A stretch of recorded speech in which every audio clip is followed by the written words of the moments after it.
En septembre 2013, investisseurs et partenaires et planètes d'entrepreneurs partent au plein cœur du Cameroun, à Douala, pour réaliser une mission de conseil auprès de l'Institut de microfinance ACEP Cameroun. Pierrick Baraton, consultant d'IEP, encadre ainsi la nouvelle équipe de planètes d'entrepreneurs, formée de 4 étudiants d'HEC. Ensemble, nous avons travaillé un mois auprès d'ACEP Cameroun, IMF que présente ainsi son directeur. ACEP Cameroun est une institution de microfinance en Afrique centrale, plus précisément au Cameroun. Elle a été créée en 1999 par le gouvernement camerounais sur financement de l'Agence française de développement et de l'Union européenne. Le but était d'apporter un concours financier aux très petites entreprises qui ne pouvaient pas se faire financer ni par les banques, ni par les microfinances d'ailleurs.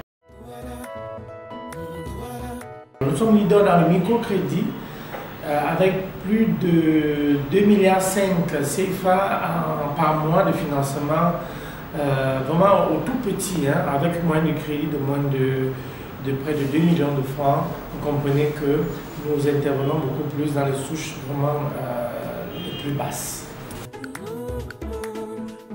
Investisseur Partenaire est un national très actif. Parce qu'on rencontre dans l'actionnariat ceux qui sont actifs, ceux qui répondent tous les jours, ils vous suivent vraiment au quotidien. Ils accompagnent notre croissance à travers des recherches de financement des bailleurs de fonds extérieurs. Ils apportent aussi le renforcement des capacités des cadres.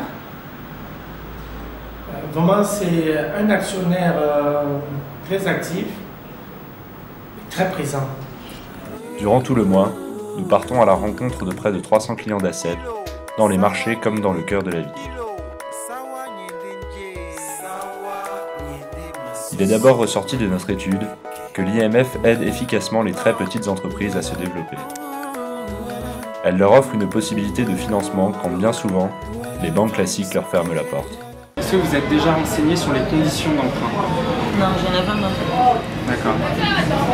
Donc vous ne connaissez pas les garanties qui sont demandées, vous ne voulez pas avoir affaire à eux. Les clients d'ACEP, comme Thierry Blaise-Chefa, reconnaissent sa flexibilité.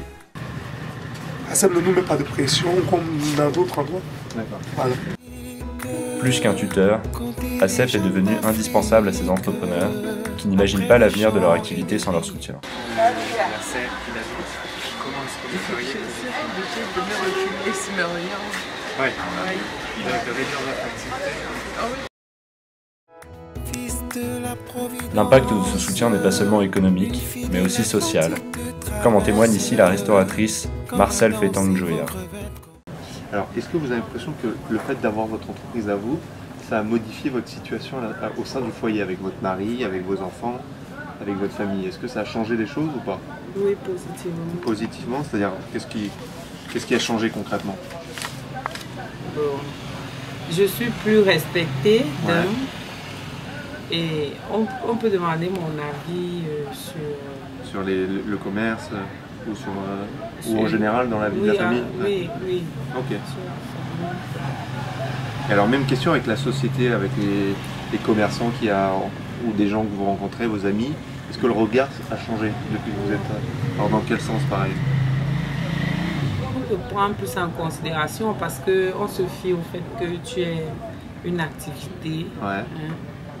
Si tu peux même prendre quelque chose chez un voisin, il te le donne sans se gêner parce qu'il sait que n'importe comment. En leur permettant d'augmenter la taille de leur activité, ACEP favorise indirectement un nouveau regard porté sur elle. ACEP finance en majorité le secteur du commerce, qui représente 70% de son portefeuille. Puis les services correspondent à 20% de leur financement, avec un certain nombre de restaurants, mais aussi d'écoles, comme celle de Joseph Ndop, fondateur et directeur de l'école post-bac Douala Institute of Technology. Une école qui ne comptait que 3 étudiants à sa création en 2004, pour atteindre plus de 250 étudiants en septembre dernier. Alors, tout ce chemin, comme vous pouvez vous le représenter, ne pouvait pas se passer sans difficulté financière.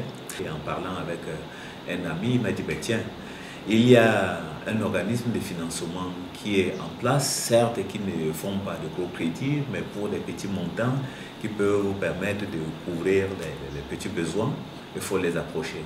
Et c'était l'adresse de la société ACEP qui m'avait été communiqué. Ces crédits en début d'année académique, ça me permettrait généralement de boucler l'année précédente, de préparer l'année qui commence en termes de publicité, en termes de réaménagement des sols, en termes d'achat de petits matériels.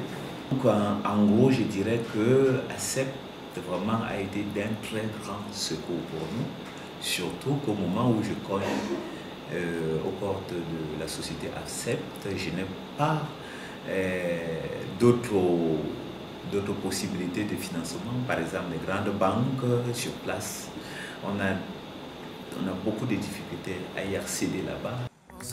Enfin, moins de 10% des crédits accordés par l'IMF concernent l'industrie, avec par exemple la confection textile ou la chocolaterie d'Alexis Moumbé, entrepreneur passionné qui nous a fait découvrir son usine où il a fabriqué chaque machine, étant ingénieur de formation. Incité par la situation de monopole de Chocacam dans la pâte à tartiner, il se lance dès 2005 dans la création de son entreprise, notamment grâce à l'aide d'ACEP qui s'engage à ses côtés. Aujourd'hui, il a atteint plus de 15% du marché avec un chiffre d'affaires de 15 millions de francs CFA par mois et compte bien se développer encore. Seulement, la microfinance est-elle encore adaptée à ce type de clients dont les besoins excèdent le palier supérieur d'un institut comme ACEP? Comment la microfinance peut-elle répondre aux forts besoins en capitaux de l'industrie camerounaise? Moi je pense qu'ACEP gagnerait aujourd'hui à avoir un département vraiment pour nous, pour l'industrie. Et ça, c'est l'avenir du Cameroun et de l'Afrique. Aujourd'hui, de plus en plus, il y aura des petites PME comme la mienne là, qui se vendent dans la transformation de la production et qui ont des besoins spécifiques qu'il faudrait absolument tenir compte. On ne peut pas mettre tout ça dans un même package commerçant et Avec un palier de 12 millions de francs CFA, l'équivalent de 18 000 euros, ACEP ne peut pas se permettre de financer intégralement les projets de ses plus gros clients. Pourtant, beaucoup de ces entrepreneurs préféraient maintenir leur relation avec ACEP plutôt que de s'adresser à une banque classique, et ce, malgré un taux plus élevé, preuve de l'efficacité de l'Institut de microfinance camerounais. C'est pourquoi ces clients gourmands en capitaux aimeraient voir à leur tour ACEP se développer plus encore, en même temps que leur propre croissance, pour qu'elles puissent les suivre tout au long de leur histoire.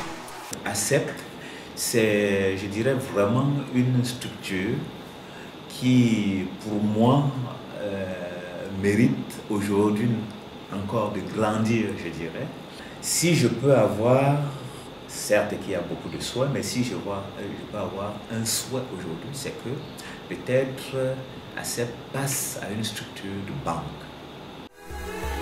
Si Joseph Ndop va jusqu'à souhaiter qu'ACEP devienne une banque à proprement parler, il apparaît que le passage de la microfinance à la banque classique est un sujet récurrent, auquel réfléchit déjà la direction d'ACEP. Et pour ceux qui ont, très faible certes, mais ceux qui peuvent déjà aller à un niveau un peu plus grand, nous sommes en discussion avec un de nos actionnaires pour permettre le passage de ceux-là vers des structures bancaires plus structurées, qui ont beaucoup plus de moyens, de fonds pour pouvoir les accompagner. Donc nous sommes en discussion là-dessus. Comme je vous disais tantôt, c'est difficile de faire élever un enfant et de se débarrasser de lui. Finalement, au terme de notre étude, il semble qu'ACEP permette de renouveler et de renforcer le tissu économique camerounais, en favorisant le développement de nombreuses petites entreprises. Pour les plus dynamiques d'entre elles, se pose maintenant la question de l'après-microfinance, dans un pays qui connaît une belle croissance économique au cœur de son continent endogène. Et puis, c'est le bon moment aussi actuellement. L'Afrique décolle, il y a beaucoup de choses qui se font. Il y a beaucoup de... Je veux dire que les entrepreneurs africains ont des choses à donner aujourd'hui. On a envie de faire quelque chose. On sent qu'on a quelque chose à donner. Alors, il ne faut pas que ce sentiment s'émousse. Il faut que ce soit vite accompagné. Il ne faut pas qu'on galère trop, sinon à la fin on devient trop timide dans la tête.